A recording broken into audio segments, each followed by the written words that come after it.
আজকে একদম সহজ ও টেস্টি চিকেনের একটি রেসিপি তোমাদের সঙ্গে শেয়ার করছি।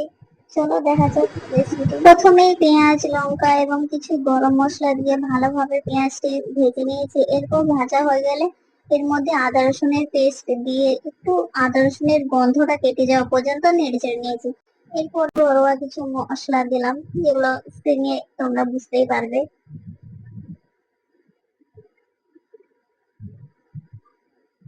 এটি হচ্ছে কাশ্মীরি লঙ্কা গুঁড়ো।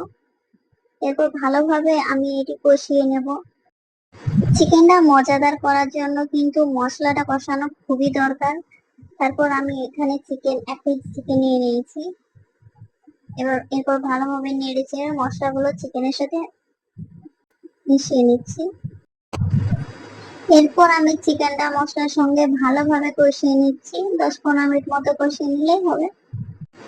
এখানে চিকেন কষা একদম রেডি। এরপর আমি এর মধ্যে পরিমাণ মতো জল দিয়ে নিব।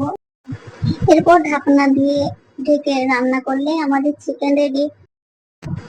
Follow for more videos. Thank you all.